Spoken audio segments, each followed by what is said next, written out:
এত বড় সাহস, তুই আমার সাথে বন্ধুত্ব করতে চাস? না মানে। শোন, তোর মতো ছোট লোক আমার বন্ধু হওয়া তো থাকলো দূরের কথা, আমার চাকর হওয়ার যোগ্যতা নাই। আমি আর এক মুহূর্ত দেরি করলাম না, সোজা বাসাতে যাচ্ছি। সবার সামনে মানুষকে এইভাবে কেউ অপমান করে? হ্যাঁ, সাবিয়া, যে মেয়েটি আমাকে এই কথাগুলো বলছিল তার নাম। বড়লোক বাবার একমাত্র মেয়ে, বন্ধু হতে চাইছিলাম। আমার নাকি সেই যোগ্যতাই নেই। হ্যাঁ, আমার কোনো যোগ্যতা নেই, সেই জন্য বড়লোক বাবার ছেলে হয়েও সবার কাছে আজ অবহেলিত। আমার নাম শিহাব হোসেন, পড়াশোনা নিয়ে বিজি এবং গাইয়া খ্যাত হয়ে চলি বলে কেউ কোনো দাম দেয় না। আর পরিবারের একমাত্র কারো কাছে কোনো দাম পাই না। কেন জানেন? না থাক, আরেকদিন বলবো। সোজা বাসাতে আসলাম। আমার কোনো দাম নাই কারো কাছে, তাই নিজের মতো করে চলি। সেই জন্যই তো আজ এমন অপমান শুনতে হলো। কলেজে সবাই জানে আমি মধ্যবিত্ত ঘরের ছেলে। আসলে এটাই স্বাভাবিক, আমি যেমনভাবে চলি মধ্যবিত্ত ঘরের ছেলেও তার চাইতে ভালো। পরের দিন কলেজে ঢুকতেই। এই শোন। জি, কেন ডাকলেন? তোর এত বড় সাহস, তুই আমাকে প্রশ্ন করিস? আমি দুঃখিত। শোন, তোকে দিয়ে আমার কিছু কাজ আছে, কলেজ শেষে দেখা করিস। আমি সেখান থেকে হ্যাঁ সুযোগ জবাব দিয়ে ক্লাসে চলে আসলাম। সাবিয়া অন্য ডিপার্টমেন্টে পড়ে, তবে আমরা সেম ক্লাস। আর হ্যাঁ, সাবিয়ার সাথে আমার কেমনে দেখা হলো সেটা ক্লাসের ফাঁকে বলি। কলেজে প্রথম ক্লাস আজ, তাই কলেজে আসতেছি গেটের সামনে দিয়ে। ঢুকতেই পা কার সাথে যেন বাড়ি খেয়ে কার উপরে যেন পড়ে গেলাম। পরে চেয়ে দেখি নিচে পরীর মতো একটা মেয়ে মেরে উঠে চলে গেল। এখান থেকে তাকে চিনি, তারপর অন্যভাবে খোঁজ নিয়ে পরিচয় জানতে পারছি। এদিকে ক্লাস শেষ হয়েছে, বাকিটা পরে শুনিয়েন। ক্লাস শেষ করে বাহিরে যাচ্ছি, তখনই কলেজ থেকে বাসার দিকে যাব। তেমন সময় কে যেন আমার পিছনে শার্টের কলার ধরেছে। পিছনে তাকিয়ে দেখি সাবিয়া। তখনই মনে পড়ল সে আমাকে তো ছুটির পর দেখা করতে বলেছিল, কিন্তু সেটা তো আমার মনে ছিল না। জানি না এই মেয়ে আমাকে কি করবে, যেহেতু রাগী আর তার কথা শুনিনি। কিরে, তোকে যে বলেছিলাম ক্লাস শেষে আমার সাথে দেখা করবি? দুঃখিত, আমার মনে ছিল না, আমি ভুলে গেছিলাম। জানিস তোর এই ভুলের জন্য আমি কি শাস্তি দিতে পারি? আর কোনো দিন ভুলে যাব না, আমাকে মাফ করে দিন। কলেজে অপমান হওয়া যাবে না, বাসাতে জানলে খুব খারাপ হবে। যা, মাফ করে দিলাম। আর শোন, এখন তোকে একটা কাজ করতে হবে, পারবি তো? জি বলেন, কি কাজ? আমি ঠিক পারবো।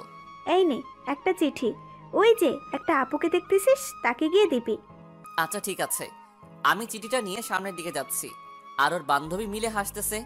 কেন হাসতেছে জানেন? কারণ চিঠিটা লাভ লেটার, যেটা আপুর হাতে দিলে সে আমাকে চড় মারবে। আমি তার ছোট ক্লাসে পড়ি, কিন্তু আমার মাথায় একটা কথা ভেসে উঠল। কালকে তাকে প্রপোজ করেছিলাম বলে আমাকে চড় মেরেছিল, আজ আমি সেটার প্রতিশোধ নিব। আমি সাবিয়ার দেওয়া চিঠিটা নিয়ে আপুর কাছে এলাম। আপু, আপনার জন্য একটা চিঠি ছিল। কি চিঠি? আর আমি তো তোমাকে চিনি না। এই নিন চিঠি। আমি এখানে নতুন ভর্তি হয়েছি। আপু চিঠিটা হাতে নিয়ে পড়তে থাকলো, কিন্তু কোনো উত্তর দিল না। চিঠি পড়া শেষে। আমি জানি তুমি এখানে নতুন, তাই কেউ তোমাকে এই চিঠি হাতে দিয়ে পাঠিয়েছে, যে সেটা আমি জানি। জি আপু। শোনো, আমার নাম তানিয়া, আজ থেকে আমি তোমার বড় আপু, কেমন? ঠিক আছে। কি ভাবছেন আমি একটা বোন পেয়ে গেলাম? বোন পাবার জন্য কপাল লাগে। ওদিকে সাবিয়ারা মনে করছে আপু আমাকে চড় মারবে, সেটা তারা উপভোগ করবে সবাই মিলে, কিন্তু সেটা তো হলো না। তাদের সব প্ল্যান ভেস্তে দিল আপু।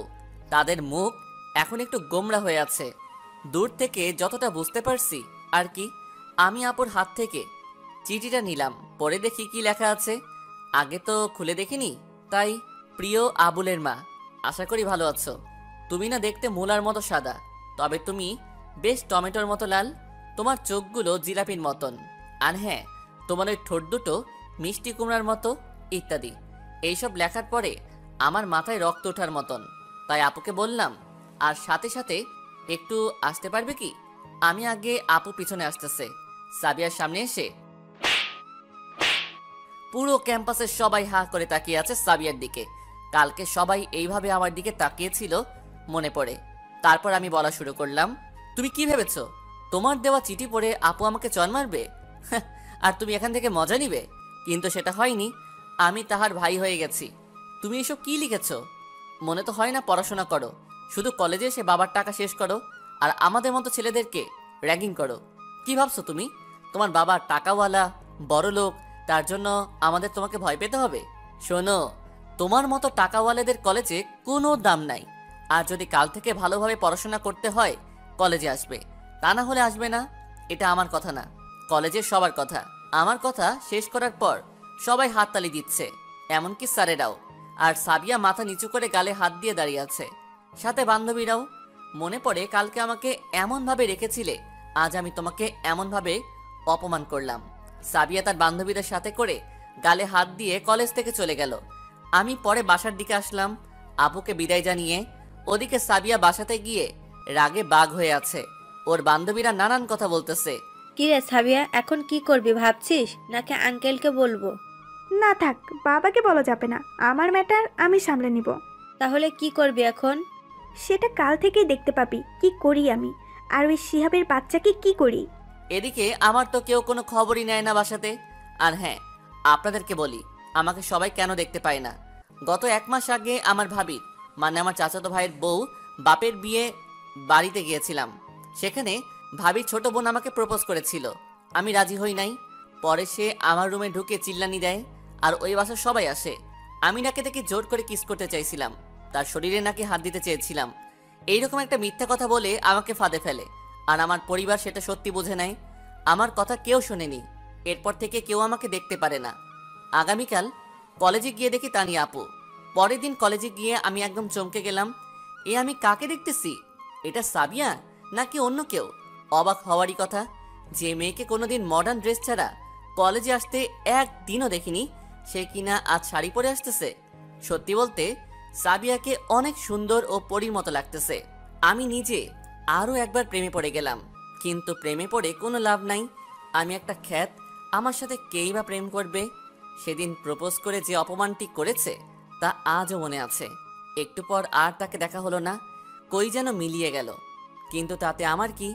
তখনই তানিয়া আপু, কি খবর শিহাব, এমন করে কাকে দেখছিস? কি যে বলেন আপু, কাকে দেখব?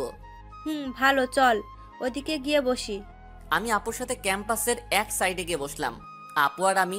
কিন্তু ওদিকে একপাশে তাকিয়ে দেখি সাবিয়া, কিন্তু ওদিকে লক্ষ্য করা যাবে না। আপু আমার পরিচয় জানতে চাইলো।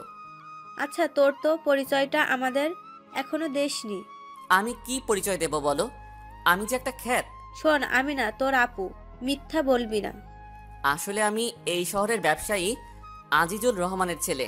খুব ভালো কথা, এত বড় একজন ব্যবসায়ী ছেলে হয়ে তুই এমন খ্যাত হয়ে চলিস কেন? সেটা অনেক বড় কথা, পরে বলবো। তখনই আমার সামনে একটি অবিশ্বাস্য ঘটনা ঘটে, যা দেখে আপুও বটে অবাক হয়েছে। সাবিয়া এসে আমাকে, শিহাব, তুমি আমার চোখ খুলে দিয়েছো। আমি এখন তোমাকে ভালোবেসে ফেলেছি। আমি শুধু সব সময় তোমারই কথা চিন্তা করি। I love you. শোনো, আমার সাথে মজা করবে না। আমি তোমার সাথে কোনো মজা করতেছি না, সত্যি বলছি। সাবিয়ার এমন কথা শুনে আমিও আর থাকতে পারলাম না, তাকে সোজা রাজি হলাম। ও আপুকে বিদায় জানিয়ে সাবিয়ার আর আমি ক্লাসে গেলাম। আজ অনেক ভালো লাগতেছে, কারণ কেউ এই প্রথম আমাকে আপন করে নিল। ক্লাস শেষ করে সাবিয়ার সাথে একটু সময় কাটিয়ে বাসাতে চলে আসলাম। আমাদের সামনে পরীক্ষা, আমার কাছে 1 টাকাও নেই। আমাকে তো আর কেউ টাকা দেয় না। আপনাদের তো একটা কথা বলতে ভুলেই গেছি, আমার এক বন্ধু আছে রোমান, ওর বাবা মার সাথে গ্রামে বেড়াতে গেছে, তাই আপাদের বলা হয়নি। আমার যে কোনো সময় টাকা লাগলে রোমান দেয়, আমি ওকে বলি না, তাও কেমন করে যেন বোঝে যায়। রোমান আমার পুরো ঘটনা জানে। যদি বলি এত আমাকে টাকা দিস কেন, তখন বলে তোর প্রয়োজন তাই দেই, যেদিন আমার লাগবে সেদিন আমাকে দিবি, আগে তুই নিজের পায়ে দাঁড়া। কিন্তু আজ রোমানকে বলা যাবে না, কারণ পরীক্ষার ফি 5,000 টাকা। আমার পরিবারের কেউ আমার সাথে কথা বলে না আজ 2 মাস হয়, আমাকে কোনো পড়াশোনার খরচও দেয় না। দেখি আজ বাবাকে কথা বলে টাকা দেয় নাকি। বাবার কাছে গেলাম, বাবা আমার একটা কথা ছিল। কি বলবি বল, সময় নাই আমার। আমার সামনে পরীক্ষা, 5,000 টাকা ফি লাগতো। আমার এত টাকা বেশি হয়নি যে ভিক্ষা দিব। আমি তার কথা শুনে আর সামনে থাকলাম না, কারণ যে নিজের ছেলেকে ফকির বলতে পারে, আর কি বোঝার বাকি থাকবে? যে মিথ্যা কথার কারণে আমাকে এত অবহেলা করতেছে তা একদিন বুঝবে। আম্মুর কাছে গেলাম, আম্মু আমার পরীক্ষার কিছু ফি লাগবে। শোন, আমার টাকার পাহাড় নেই যে তোকে টাকা ভিক্ষে দেব। সেখানেও থাকলাম না, ভাইয়ার কাছে গেলাম, ভাইয়া আমার পরীক্ষার ফিটা একটু যদি দিতে। শোন, আমার আগলা টাকা নেই, তাই তোকে দিব, যা ভাগ। দোস্ত, তোর আর আমার পরীক্ষার ফি দিছি, কোনো চিন্তা করিস না। ধন্যবাদ। এই বলে ফোনটা কেটে দিলাম। রোমান জানে আমার বিষয়ে, তাই আর কিছু বলতে হলো না। মনে হয় শহরে এসেছে, তাই খোঁজ নিয়ে জানতে পেরেছে। এদিকে আমি খুব কান্না করতেছি, কারণ তারা 2 মাস কোনো খবর নেয়নি এবং সাথে কি খাবার দিয়েছে সেটার জন্য কোনো অভিযোগ করিনি। খাবার বলতে পাতিলে তলার পোড়া ভাত, তাও অনেক খুশি ছিলাম, কারণ আমি বড়লোকের ছেলে হলেও কোনো দাম নেই তাই বস্তির মানুষ হিসেবে। কিন্তু আজ তারা যে ব্যবহারটি করলো তাতে অনেক কষ্ট পাইছি। মরে যেতে ইচ্ছা করতেছে। রাতে কখন জানি ঘুমিয়ে পড়েছি, নিজেও জানি না। এইভাবে কয়েকদিন চলে গেল। রোমানকে সাবিয়ার কথা বলেছি, তবে সাবিয়ার সাথে কয়েকদিনে অনেক ভালোবাসা পেয়েছি। ও যেটা খাইতে চাইতো এনে দিতাম। এক কথায় কেনা গোলাম, এটাই ভালোবাসা। সে তো আর ছেড়ে যায়নি। আগামীকাল পরীক্ষা, আজ আমাদের পরীক্ষা। রোমান, আজ আমাদের পরীক্ষা। রোমান আর আমি একখানে বসেছি।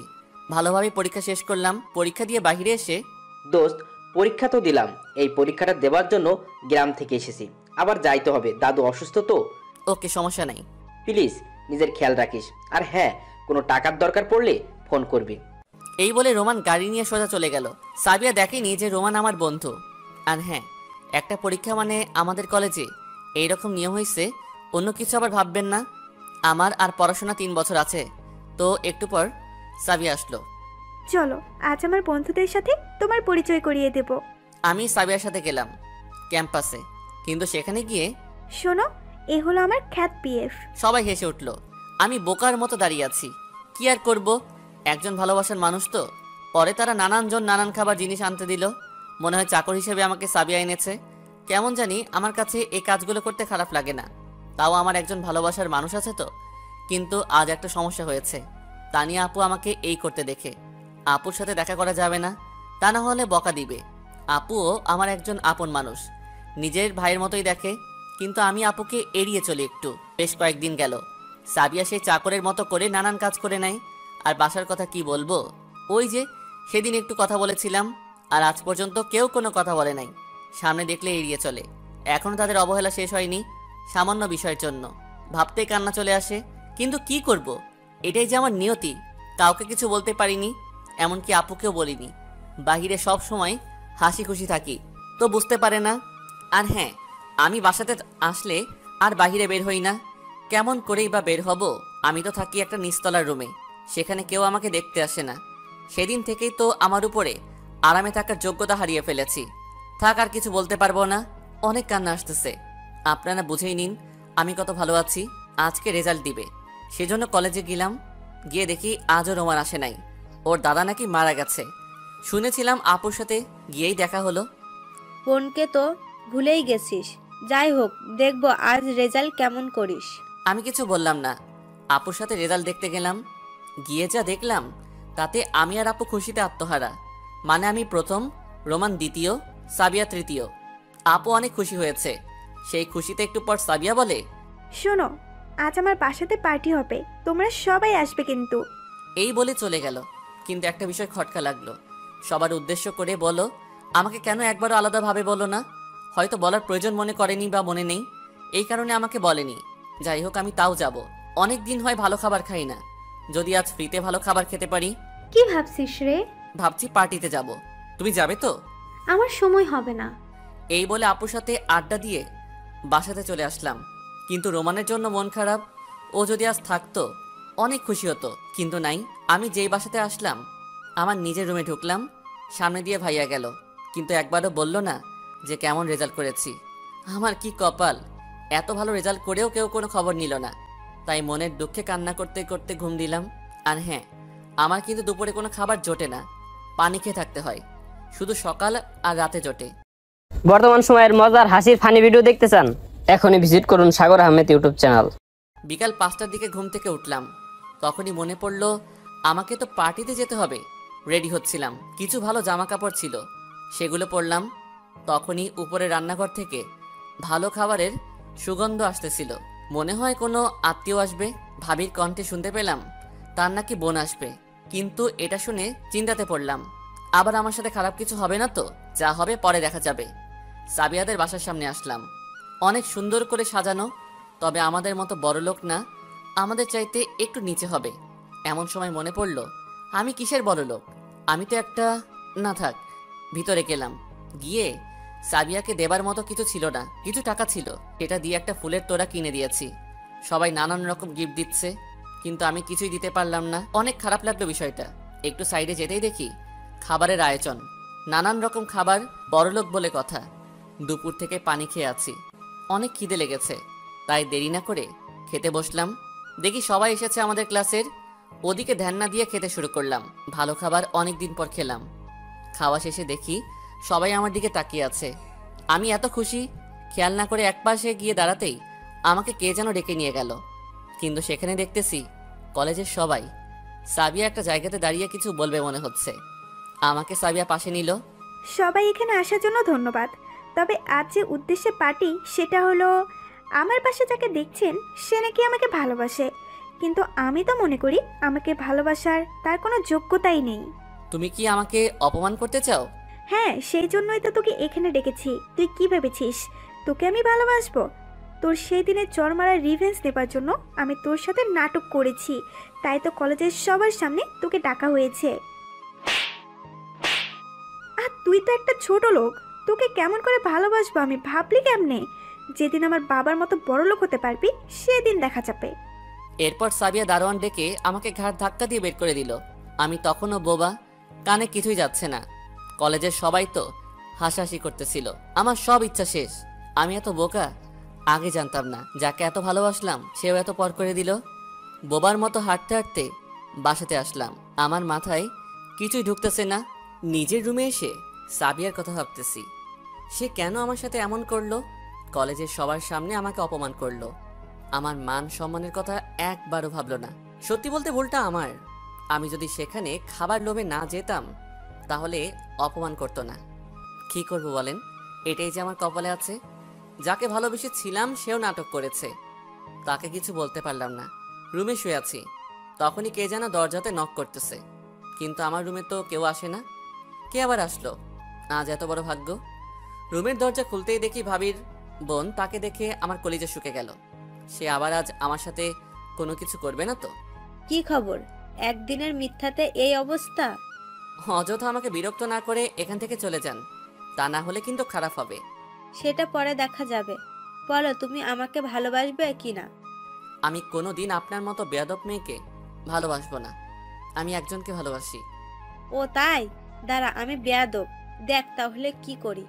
মিম আমার রুমের ভিতরে আসলো, এসে দরজা লাগিয়ে দিয়ে চিল্লাতে চিল্লাতে লাগলো, বাঁচাও বাঁচাও বাঁচাও। এই আপনি এমন চিল্লাচ্ছেন কেন? দেখ তোর অবস্থা আমি কি করি। আমি বুঝে গেলাম আজ থেকে আমার আর এই বাড়িতে থাকা হবে না। এর চিল্লানি এতক্ষণ আমার বাসায় সবাই শুনেছে। আমার আর কিছু করার নেই, আমাকে আজ সব কিছু সইতে হবে। একটু পর দেখি দরজাতে কেউ ধাক্কা দিচ্ছে। মিম গিয়ে দরজা খুলে দিল। দরজা খুলতেই দেখি ভাইয়া, ভাবি, বাবা, মা সবাই এসেছে। মিম ভাবির কাছে গিয়ে দাঁড়ালো। এখানে কি হয়েছে মিম? আপনার ভাই আমাকে দরজা দিয়ে জোর করে কিস করতে চাইছিল। এ কি মেয়ে বাবা, এত মিথ্যা কথা বলে?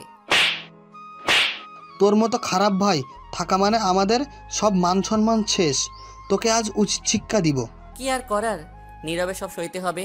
কিছু করার নাই, আমার কথা যে কেউ আর শুনবে না।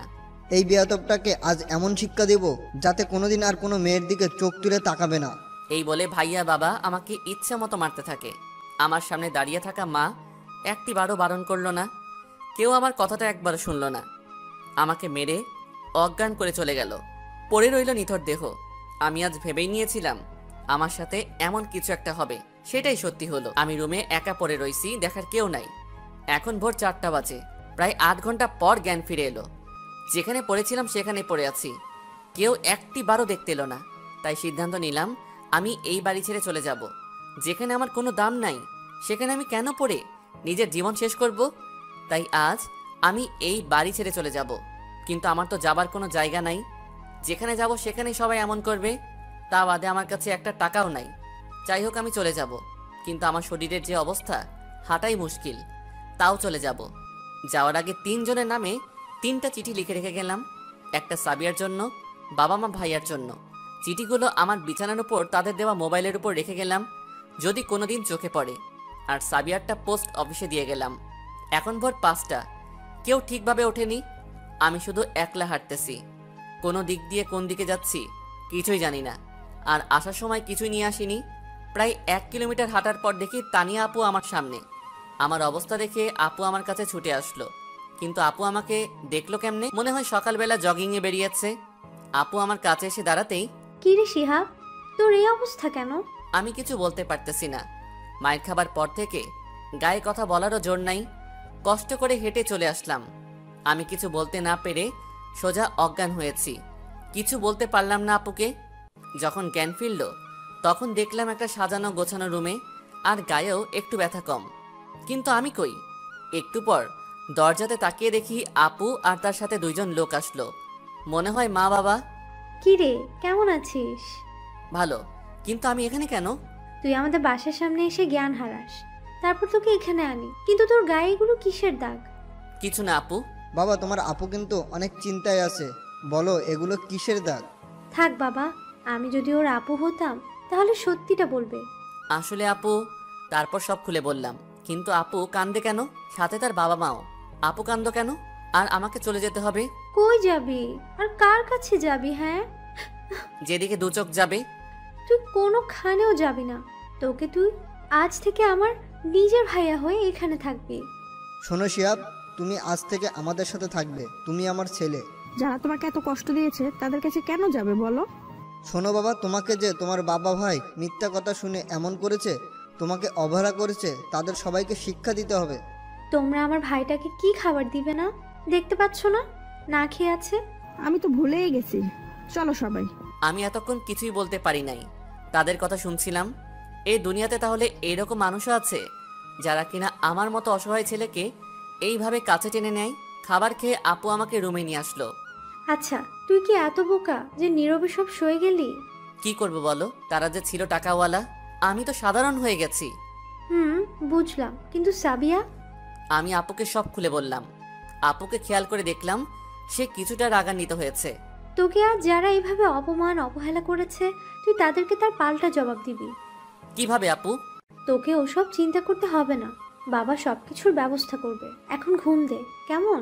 আপু এই বলে রুম থেকে চলে গেল। আজ যদি আমার এমন একটা বোন থাকতো তাহলে, যাই হোক, এইটাও তো আমার আপু। সত্যি বলতে আপু আমাকে অনেক ভালোবাসে। সেই যেদিন থেকে পরিচয় হয়েছে। ওদিকে সাবিয়া চিঠিটি পেয়েছে। চিঠি খুলে দেখে, প্রিয় সাবিয়া, আশা করি ভালো আছো, কিন্তু আমি ভালো নেই। বেশি কথা বলবো না, শুধু বলবো আমি তোমাকে অনেক ভালোবেসেছিলাম, কিন্তু তুমি সেটা বোঝো নাই। একদিন ঠিকই বুঝবা। সেদিন আমাকে খুঁজবে, কিন্তু পাবে না, কারণ আমি যে আজ অনেক দূরে চলে যাচ্ছি। আর হ্যাঁ, তুমি আমাকে ছোট লোক বলেছিলে না? আমি ছোট লোক না, আমি একজন বড় লোক ছিলাম। তবে বলতে পারি 2 বছর পর ফিরে আসবো। যদি ভালোবেসে থাকো অপেক্ষা করিও 2 বছর। ইতি খ্যাত। আমার চিঠি পড়ে সাবিয়া কিছুটা ভাবতে লাগলো। আমি কি তাকে অপমান করে কোনো মজা পাইছি, নাকি আমি সবার কাছে ছোট হইছি? আর আমি তাকে এত অপমান করলাম, কিছুই বললো না সে। নিশ্চয়ই এর মধ্যে কোনো রহস্য আছে। যাই হোক, আমার তাই কি। এদিকে আমি আপুদের বাসাতে বেশ আরামে আছি। মনে হয় বাবা মাকে পেয়েছি। বেশ কয়েকদিন হয়ে গেল আপুদের বাসাতে। আমি এখন পুরোপুরি সুস্থ। অসুস্থ থাকার কারণে কয়েকদিন কলেজে যাইনি। আপুও কলেজে যায়নি। তার ভাইকে রেখে নাকি কোনোখানে যাবে না। আমি নিজের পরিবারের কথা ভুলেই গেছি। কে অমন পরিবারের কথা মনে করবে বলেন, যারা নিজের ছেলের কোনো কথাই বিশ্বাস করে না, অন্য কথা শুনে নাচে। ওদিকে কয়েকদিন আমাকে কেউ দেখতে না পেয়ে আমার রুমের দিকে খোঁজ নেবার জন্য যাচ্ছে।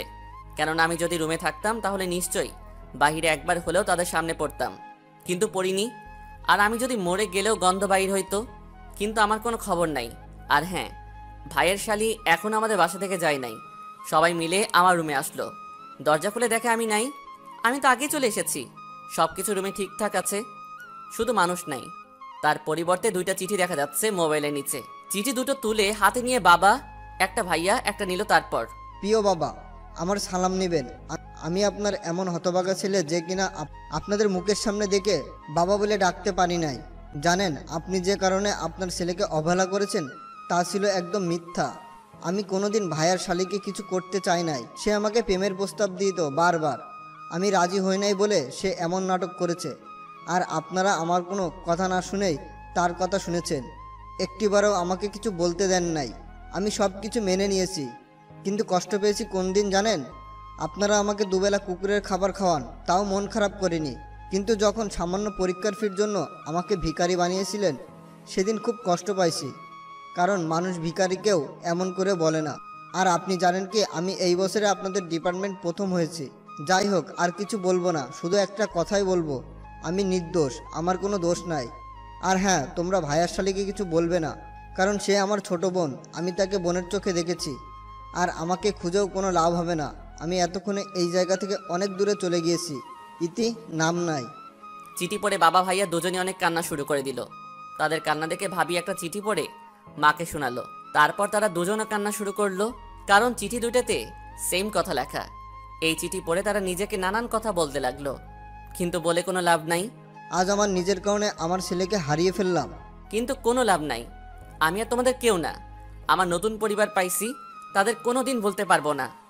ওদিকে আমাকে কয়েকদিন না দেখে সাবিয়া কেমন জানি শূন্যতা অনুভব করতেছে, আর ভাবছে আমি কি তাহলে সত্যি শিহাবকে ভালোবাসি, না এটা হতে পারে না।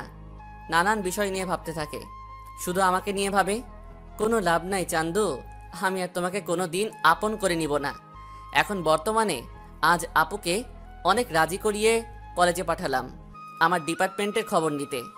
আপু কলেজ চলে গেল, আমি মার সাথে আড্ডা দিতেছি। বাবা অফিসে গেছে।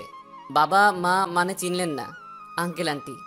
এখন বিকাল, আপু কলেজ থেকে আসার পালা। কিন্তু আপু যখন কলেজ থেকে এলো, তার মনটা দেখি ভীষণ খারাপ। মনে হয় কোনো খারাপ খবর আছে। আপু, তোমার মন খারাপ কেন? কি হয়েছে? কিছু না, তুই তো আর আমাকে আপু বলতে পারবি না। ধুর, তুমি কি আবল তাবল বলছো? কি হয়েছে বলো তো? আপু মার কানে কি যেন বলল, নিমিষে তার মনটাও খারাপ হলো। আমি ভাবতে লাগলাম আমার পরিবার থেকে আর কোনো খবর পাইনি তো। মা, তোমাদের হয়েছেটা কি? বলবা কি কিছু? তুই আর আমাদের হলি না রে।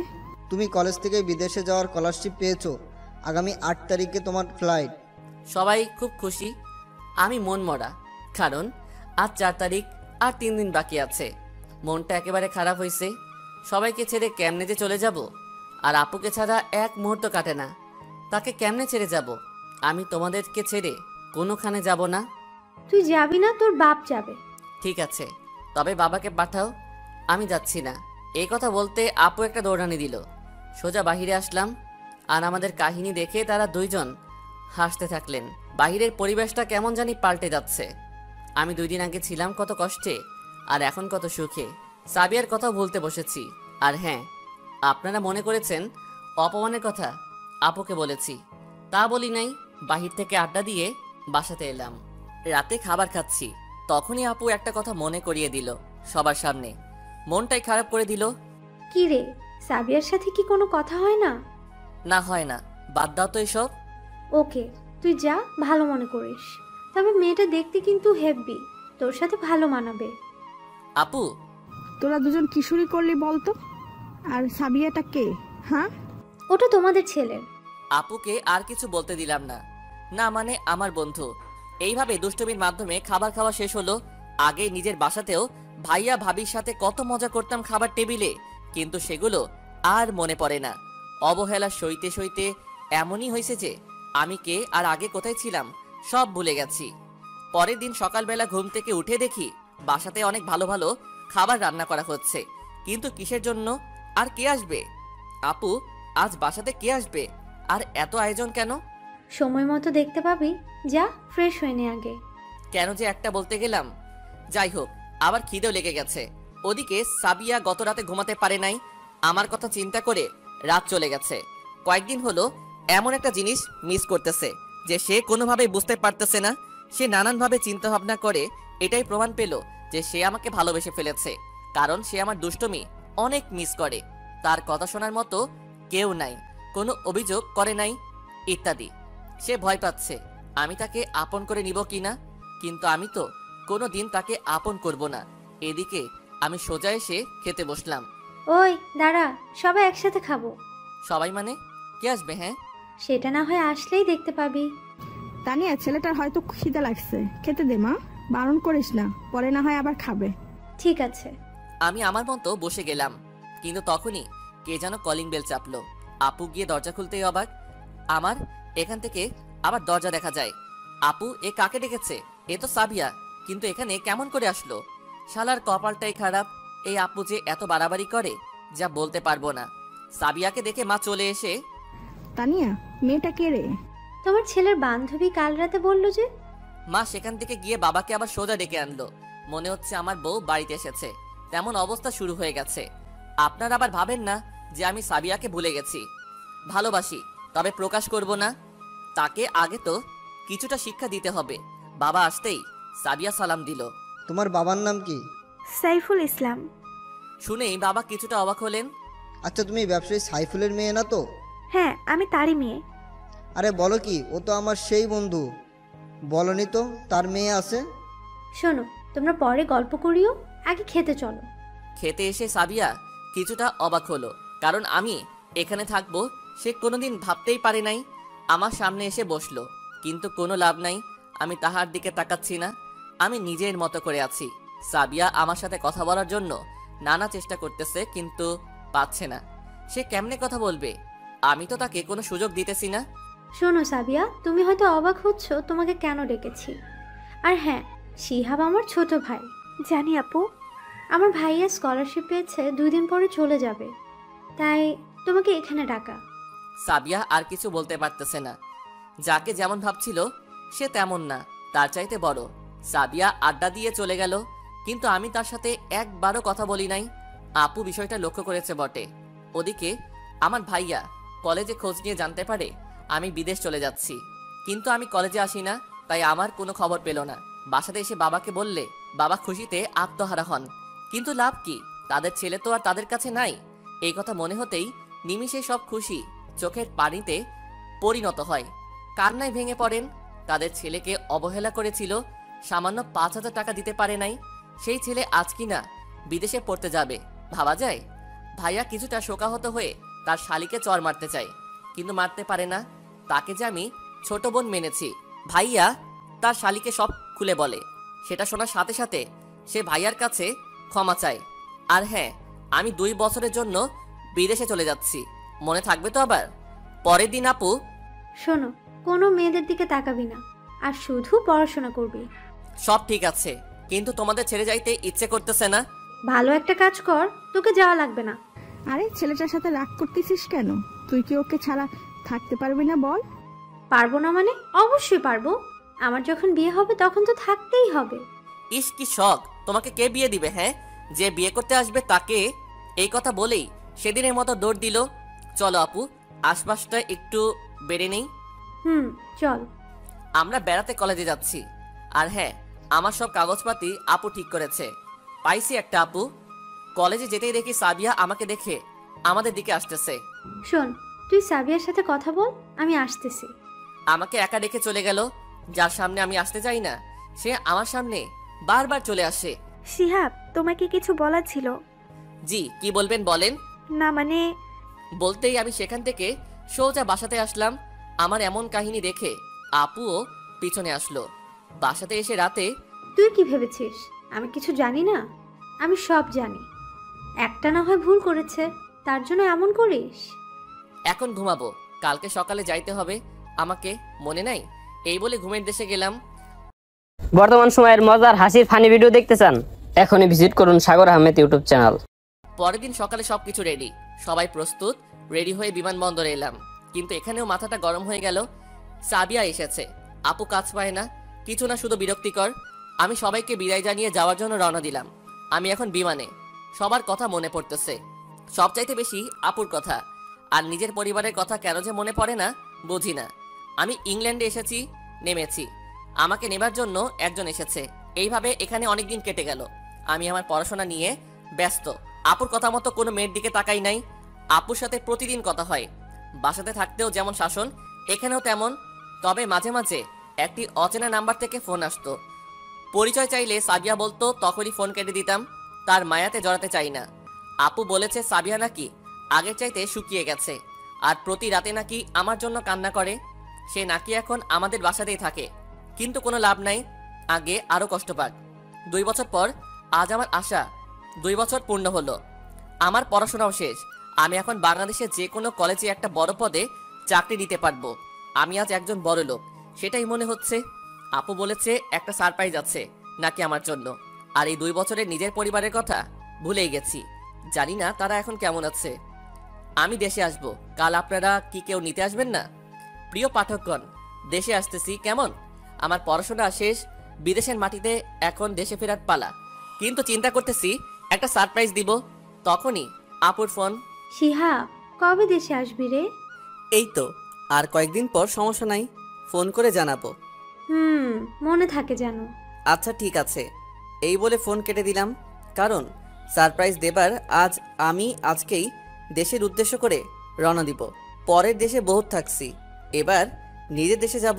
কিন্তু আমি সব ভুইলা গেছি, আমার যে একটা অতীত ছিল। যাই হোক, দেশে গিয়ে বাকিটা দেখা যাবে। কিন্তু যখন বাহির হব তখন অচেনা নাম্বার থেকে ফোন আসে। হ্যালো, কে বলছেন? কোনো কথা নাই, শোনেন, আপনার সাথে নীরবতা পালন করার আমার সময় নাই, আমি আমার দেশে যাচ্ছি। ফোন কেটে দিলাম, দিয়ে এ মা, এটা দেখি বাংলাদেশের নাম্বার। তাড়াহুড়াতে সব কি হইয়া গেল। আপু আবার অচেনা নাম্বার থেকে ফোন দেয়নি তো কে ফোন দিল? নিজের বাবা নাকি সাবিয়া? তাড়াহুড়াতে সব গন্ডগোল বাজাই দিলাম। যাই হোক, আমার তাই কি, সোজা বিমানবন্দরে এসে ফ্লাইটে উঠে রওনা দিলাম। পৌঁছাতে বাংলাদেশ সময় সকাল 9টা। ঘুম ভাঙলো জানি না, কতক্ষণ ঘুমাইছিলাম। দেশে আসার আনন্দ সব ভুলে গেছি। জানালা দিয়ে তাকিয়ে দেখি কেমন জানি সকালের আলো দেখা যাচ্ছে। তখন পাইলট বলল, আমরা এখন বাংলাদেশের মাটিতে অবতরণ করব। ওদিকে আমার বাসা খুব সুন্দরভাবে সাজানো হয়েছে, সকাল থেকে অনেক আয়োজন চলছে। সাবিয়া আমাদের বাসাতে এসে নাকি এগুলো আয়োজন করতেছে, নিজের হাতে নাকি রান্নাও করেছে। কেউ কিছু বললে বলে সারপ্রাইজ আছে। আমি বিমানবন্দর থেকে সোজা বাহিরে আসলাম। বাহিরে এসে কেমন জানি একটা অনুভূতি হচ্ছে। নিজের দেশ আর অন্যের দেশ কখনো এক হয় না। তেমন সময় একজন আমার ব্যাগটা নিয়ে মাইক্রোতে উঠালো। আরে ভাইয়া, করতেছেন কি? আমি তো আপনাকে চিনি না। আরে চলুন, আমাকে আপনার চেনা লাগবে না। এই বলে জোর করে গাড়িতে উঠিয়ে নিয়ে গেল। শহরটা অনেক পরিবর্তন হয়েছে, আগের মতো আর কিছু নাই, অনেক উন্নত হয়েছে। একটু পর খেয়াল করলাম গাড়িওয়ালা এক চিরচেনা রাস্তাতে নিয়ে যাচ্ছে। তার মানে আমি দেশে আসব। সেটা তাহলে কি ভুলক্রমে সাবিয়াকে বলে ফেলেছি? হায় রে কপাল, যাকে এত ঘৃণা করি তাকেই বলেছি। সে তো বাসাতে সব বলে দিয়েছে। আমি সাবিয়া কিন্তু ঘৃণা করি না, অনেক ভালোবাসি। কিন্তু তার সাথে তো একটু প্রতিশোধ নিতে হবে সেদিনের কষ্টের জন্য। বাসার সামনে এসে গাড়ি দাঁড়ালো। আমি তো অবাক হয়েই তাকিয়ে আছি। বাসাটা আজ এত সুন্দর করে সাজানো। যখনই ভিতরে যাব তখনই একটা মেয়ের সাথে ধাক্কা খেলাম। মেয়েটা দেখতে সেই সুন্দর, মনে হয় আসমানের পরী, কিছুটা সাবিয়ার মতো দেখতে লাগে। কে জানে কে এটা? দুঃখিত আপু, আমি দেখিনি। সমস্যা নাই, কিন্তু আপনি কে? না মানে আমি শিহাবের বন্ধুর। আপনি কে? আমি সাবিয়া। এই মা, মাইরা ফেলাইছে। এটা সাবিয়া হয় কেমনে? এত সুন্দর, আগে তো এত সুন্দর ছিল না। তা বাদে আমার জন্য নাকি প্রতিদিন কান্না করত। চোখের নিচে তো কালো দাগ থাকার কথা। আর হ্যাঁ, আপনারা কি ভাবছেন আমাকে কেন চিনতে পারলো না? শোনেন তাহলে, আমি আগের চাইতে অনেক স্মার্ট হয়ে গেছি। আগে চেহারা দেখলে মনে হবে ওটা অন্য কেউ। তখনই মনে হলো ড্রাইভার চিনল কেমন করে? তার মানে আপু জানতো আমি আসবো। ভিতরে আসলাম। ভিতরে দেখি কারো জন্য অপেক্ষা করতেছে বাবা, মা, আপু। আমি ভিতরে গিয়ে সারপ্রাইজ। তখন সবাই মুচকি হাসলো। আপু কানটা ধরে, তুই কি মনে করেছিস আমি জানাবো না তুই আজকে আসবি? না মানে সারপ্রাইজ দিতে চাইছিলাম। তুমি কেমন করে জানলে? কাল থেকে যখন সাবিয়া বাড়িতে এসে সব কিছু নিজে সাজাতে লাগলো তখনই বুঝে গেছি। কিন্তু সাবিয়া কই? কি যে আমি কি জানি?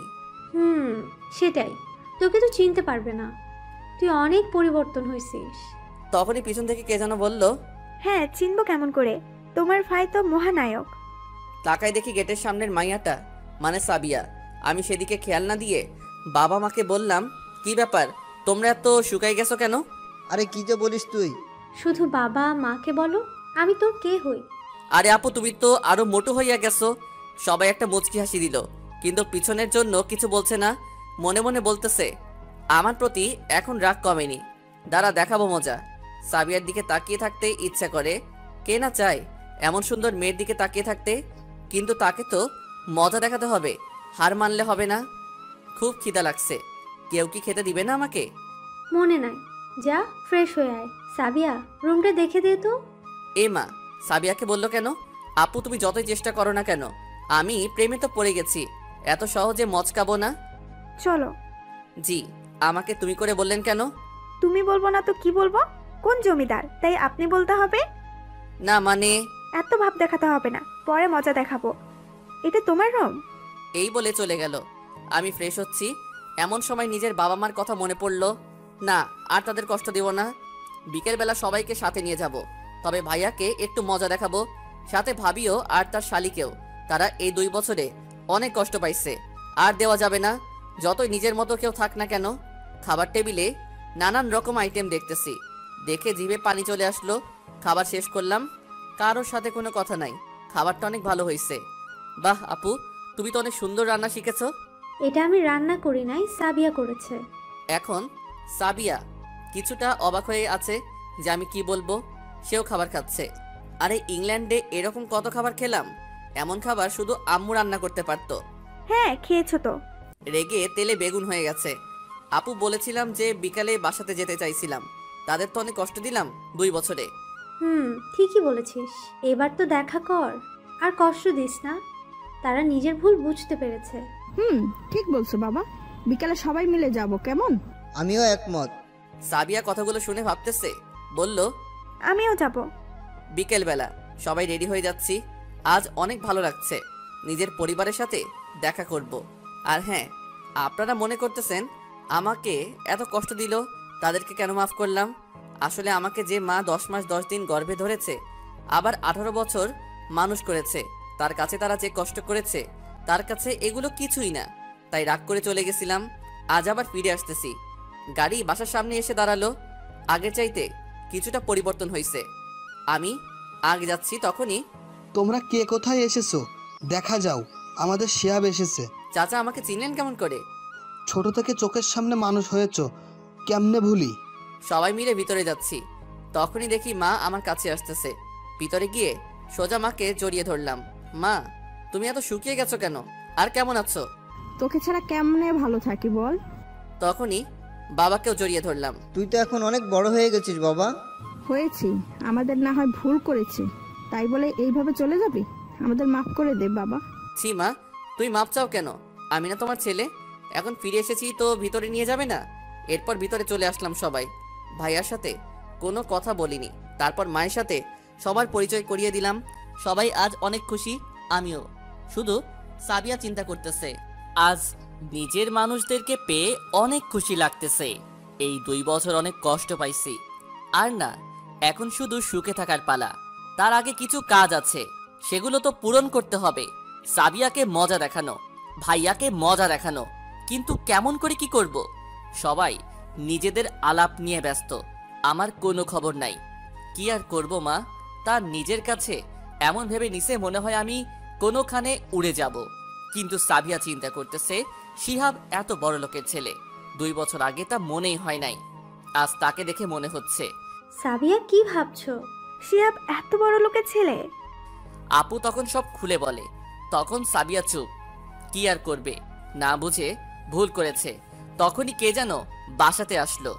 আরে বন্ধু, ভিতরে আসো। বাবা তখন আঙ্কেলকে বলেন কে তিনি, তিনি নাকি সাবিয়ার বাবা। কিন্তু তিনি এখানে কেন? সাবিয়ার বাবা এখানে বসে আছেন।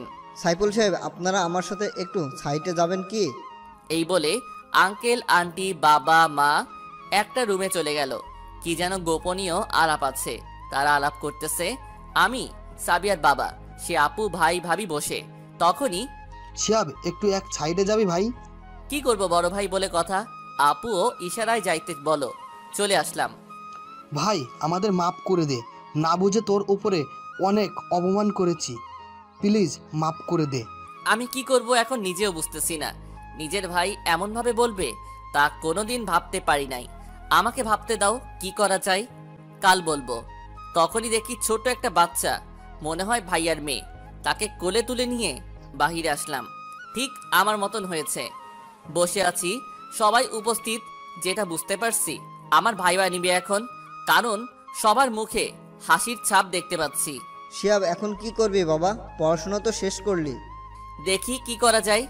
সঠিকভাবে বলো, তা না হয় আমার কোম্পানিতে যোগ দাও।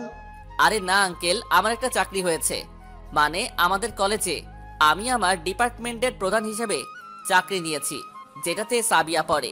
কলেজ থেকেই আমাকে অফারটা দিয়েছে, তাই রাজিও হয়েছি। তো ভালো, এখন মূল কথায় আসি। তো আজিজুল সাহেব, আসল কথাটা বলেন আপনি। বলছিলাম যে সাবিয়া তো আমার বন্ধুর মেয়ে, দেখতেও অনেক ভালো, সব কিছুতেই ভালো, আমাদের বেশ পছন্দ। আমরা চাই তুমি সাবিয়াকে বিয়ে করো। তোমার বাবা মা মিলে আমরা এটা ঠিক করলাম, সাবিয়ার বাবাও রাজি আছে। এই কথা শোনার সাথে আমি সোজা চাঁদের দেশে চলে গেছি। শালা ভাবছিলাম মজা দেখাবো, তারপর গলায় ঝুলাবো। মজা দেখানোর আগেই ঝুলাই দিতে চাই, এটা অন্যায়। কিছু বলতেছি না, শুধু ভাবতেছি। শিয়াব, আমরা সবাই রাজি, তুমিও রাজি হও বাবা। তুমি না বড়দের সম্মান করো? রাজি হও বাবা, এমন লক্ষ্মী মেয়ে কই পাবে বলো, যে তোমার অনেক খেয়াল রাখতে পারবে। শালা তাহলে আপু এই সারপ্রাইজের কথা বলেছিল। শালা শয়তান মাইয়া, তাই জন্য বলে তোকে দেখাবো মজা। সাবিয়ার দিকে তাকাই দেখি খুশিতে ভাসতেছে, তার সাথে আপুও। যদি রাজি হই তাহলে এই মাইয়া তো আমারে শেষ করে দিবে। কি করব ভাবতেছি। আমি একলা হয়ে গেলাম, ভাবিও দেখি তাদের দিকে। তুমি আমাদের একটুও ভালোবাসো না, তাই? আর কিছু বলতে দিলাম না, আমিও বুদ্ধি পাইছি। আমি রাজি, তবে রাজি বলার সাথে সাথে খুশির বন্যা বয়ে গেল। হায় রে আপু, তোমার ভাইরে একলা সাগরে ফেলে দিলে একটু কষ্ট হলো না? শালি সাবিয়া তো সেই মহা খুশি, আর আমার কাছে আসার চেষ্টা করতেছে, সবাই আছে বলে আসতে পারতেছে না। এর জন্য তোর বাবা আসছে, আগে জানতাম না। তবে কি বলো? 1 মাস পর বিয়ে হবে, আমাকে একটু গুছিয়ে নিতে দাও। কেবল তো ফিরলাম, নিজেকে একটু মানিয়ে নেই। সমস্যা নাই, তোমাকে 1 মাস সময় দিলাম। এই তো ঘুঘু ফাঁদে পা দিয়েছে, মানে সাবিয়ার উপর মজা নেবার সময় পেলাম। হবু বউ হবি তো কি হইছে, আমাকে কম কষ্ট দিছিস? তোর জন্য বাহিরে চলে গেছি। বেচারি সাবিয়া একটু নার্ভাস বটে, কিন্তু তার দলে আপু আমি একলা। আর আঙ্কেল আন্টি আপু তোমাদের হবু বউ সবাইকে এই বাড়িতে এই 1 মাস থাকতে হবে। শালা সবাই রাজি হয়ে গেল দেখি, তার মানে আগে থেকে সব ঠিক ছিল। আরে যা হইছে বাদ, এখন নতুন সবার সময়। আনন্দে বিকাল কেটে গেল, সাথে সন্ধ্যাও। রাতের বেলা খাবার খেয়ে নিজের রুমে শুয়ে আছি। শালার আজ রোমানকে খুব মনে পড়ছে, দেখি ফোন দেই। আগের নাম্বারটা কি আছে দেখি। ফোন দিতেই রিসিভ হলো। কি খবর দোস্ত, কেমন আছিস? কে বলছেন? ভুলে গেলি? আরে দোস্ত তুই, এতদিন পর তা কবে দেশে এলি? এতদিন পর মনে পড়লো? শোন, সব বলবো, কালকে দেখা কর। ওকে, কলেজে চলে আসিস। ওকে। ফোন কেটে দিলাম, তখনই দেখি সাবিয়া আমার রুমে এসেছে। কি খবর, আপনি এখানে কেন? আমার স্বামীর রুমে আমি এসেছি, তোমার কি? শোনেন, এখনো বিয়ে হয়নি, এত দরদ দেখাতে আসবেন না, আগে বিয়ে হোক। আমার প্রতি তোমার রাগ এখনো কমেনি? কিসের রাগ? বেশি কথা না বলে চলে যান। মন খারাপ করে চলে গেল। কেবল তো টেস্ট শুরু, আপুকে গিয়ে সব বলল। আপু আবার নতুন বুদ্ধি দিল। আমি পিছনে গেছিলাম তো, তার মানে বুঝতে পারলাম আপু এসবের পিছনে। রাতে এসে নিজের রুমে ঘুমিয়ে দিলাম। সকালবেলা ওঠার পর মনে হলো আজই তো আমাকে কলেজে জয়েন করতে হবে। একদিনও বিশ্রাম নিলাম না। নিব কেমন করে? মজা দেখাতে হবে তো। ওদিকে কলেজে ধুম উঠেছে, নতুন স্যার আসবে, সবাই অপেক্ষায় আছে। আপুকেও বলি নাই। সকালবেলা দেখি সাবিয়া কলেজে গেছে নতুন স্যারকে দেখার জন্য। খাবার টেবিলে সবাইকে বললাম সেই কলেজের কথা। শুনে আপু একটু মন মরা হলো।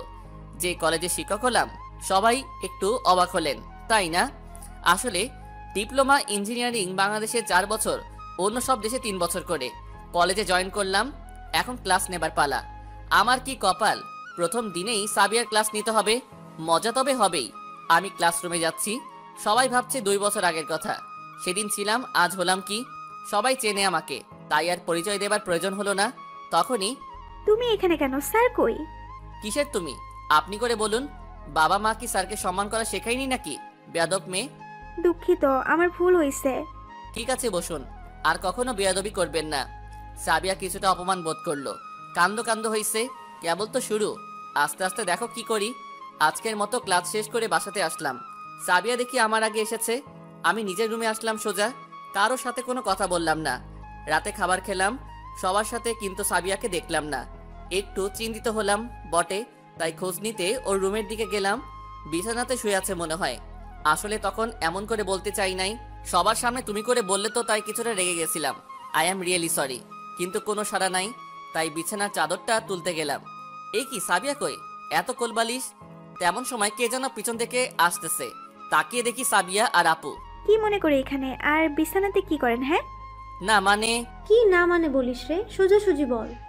আপু, আপনি একটু অন্য পাশ হন তো। এই বলে আস্তে আস্তে আমার দিকে আসতে থাকলো। কিন্তু হচ্ছেটা কি, আমার কাছে আসতেছে কেন? একটু পরই আমাকে মানে সোজা কিস করলো। আমি ভাবতেও পারি নাই, কিন্তু বাধাও দিলাম না। কি আর করব, কতকাল এমন হয়ে থাকি। নিজের হবু বউ কিস করছে, সমস্যা কি? প্রায় কিছুক্ষণ পর ছেড়ে দিল। সোজা এক দৌড়ে নিজের রুমে আসলাম। কি লজ্জা, বড় আপুর সামনে এ কেমন মেয়ে রে বাবা। এইভাবে বেশ কয়েকদিন গেল। বাসাতে সবাই আনন্দ নিয়ে ব্যস্ত, আমি তো কারো আমার কোনো খোঁজই নাই। সাবিয়াকে নিয়ে ব্যস্ত সবাই, আমি কে? মনটাই বলতেছে আজ সাবিয়াকে মজা দেখাবো। যেমন ভাবা তেমন কাজ, সামনে কি হয় আপনারা শুধু দেখতে থাকুন। আজ সাবিয়া প্রেমের পরীক্ষা নিব। আমি আমার এক বান্ধবীকে বললাম, তোকে আজ আমার জিএফ আবার নাটক করতে হবে। ও রাজিও হলো। সবকিছু ঠিকঠাক, এবার অ্যাকশনে যাবার পালা। ওদিকে দেখি সাবিয়া আসতেছে, তখনই নাটক শুরু। সাবিয়া যেদিকে আসতেছে সামনে দাঁড়িয়ে বান্ধবীর কোলে মাথা রাখলাম। সাবিয়া মনে হয় দেখে ফেলছে, তাই আগের চাইতে আরো জোরে হেঁটে আসতেছে। তোকে না আমার অনেক ভালো লাগে, তোকে আমি যদি বিয়ে করতে পারতাম, কিন্তু হবে না, আমার যে বিয়ে ঠিক হয়েছে। এই কথা শুনে দেখি সাবিয়া। এই যে আপনি এখানে কি করেন? আর ওনার সাথে আপনার কি কোনো লজ্জা নাই? আরে আপনি কে? এমন করে কথা বলছেন কেন? ও তো আমার বিএফ হয়। সাবিয়া আর কিছু বলল না, রাগে জ্বলতেছে। আমি শুধু চেয়ে দেখতেছি। রাগলে হেব্বি লাগে। সাবিয়া রাগ করে কাকে যেন ফোন করতে চলে গেল। যাক, আমার তাতে কি, দোস্ত তুই সেই দিলি। এই বলে আরো কিছুক্ষণ আড্ডা দিয়ে বাসাতে যাচ্ছি। প্রায় ঘন্টা তো হবেই। যাই গিয়ে মেয়েটা রাগ ভাঙাতে হবে। বাসাতে এসে দেখি বাসাতে সবাই কেমন জানি খুশি খুশি। আমাকে দেখে আরো খুশি, মনে হয় কারো বিয়ে হবে। এত কিছু দেখার সময় নাই। নিজের রুমে সোজা আসলাম। এসে ঘরে দেখি নতুন জামা কাপড় রাখা। কেউ একজন পরে নিতে বলো। কথা মতো সবকিছু পরে নিলাম, কিন্তু আমাকে বর্বর লাগতেছে কেন? তখনই কে যেন পেছন থেকে আমার চোখগুলো বেঁধে দিল। সাথে হাতও। না পারছি হাসতে, না পারছি কাঁদতে। আমি কোনো কথা কেউ শুনছে না এমন সময় পিছনে কিছু একটা অনুভব করতেছি। তখন সোজা আমার সাথে নিজেই নিচে চলো, তা না হলে সোজা গুলি করব। কিন্তু আর কিছু বললাম না। শালা আমার বাড়িতেই সব, কিন্তু আমার বিয়ে সেটা বুঝলাম। তাহলে কি সাবিয়া তখন তাহলে কি ফোন করে বাসা থেকে সব আয়োজন করতে বলছে? শালার মেয়ে বাবা। আচ্ছা তোকে আমি মজা দেখাবো, তোকে বিয়া করাইতেছি। নিচে আসলাম। আমার চোখ এখনো খোলা হয় নাই। যতটা বুঝতেছি সবাই উপস্থিত আছে। একটু পর কাজী সাহেব আসলো। আমার সবকিছু লিখতেছে, কিন্তু একটা জায়গাতে আটকে গেল। সেটা হলো আমি সাইন করব না। শালা দেখি কেমনে বিয়ে হয়। সবাই বলতেছে সাইন করতে, কিন্তু আমি করব না। চোখের বাঁধনও খুলে দেবে না। আমি কোনোদিন সাইন করব না। দেখি তোমরা কি করে করাও। আবার শালা সেই লোক, যদি জানতে পারতাম কে তাহলে খানিক হাঁকিয়ে দিতাম। সাইন করবে নাকি গুলি চালাবো? আমি জীবনের ভয়ে সাইন করলাম। সব কিছু সফল হলো। আবার কবুল বলার সময় বাধা দিলাম, কিন্তু এই শালা লোকের কারণে হলো না। আবার সেই ভয়। জীবন গেল, আর আসবে না। বেঁচে থাকলে আরো বিয়ে করতে পারবো। একটু পর চোখ খুলে দিল। সাথে দেখি সাবিয়া বসা। শালার মেয়ে আমার জীবনটাই শেষ করে দিল। কেমন দিলাম বর? দূর ভাগ। একটু পর দেখি সবাই হাসতেছে আর বলতেছে বোতলের মুখে জিম্মি করে বিয়ে। তাহলে ওটা গুলি ছিল না? সোনার সাথে এমন রাগ হয়েছি সবাই, ভয় উপরে উঠে গেছে 1 মিনিট। কিন্তু শালার বউ যায় নাই। পালাতে চাইছিলাম, সে সুযোগটাও দিল না। আমার কষ্টের কোনো প্রতিশোধ নেওয়া হলো না। এখানে আমাকে বউ টানতে টানতে বাসর ঘরে নিয়ে যাচ্ছে। সবাই দোয়া করবেন যেন আসল কাজটা করতে পারি আজকে রাতেই।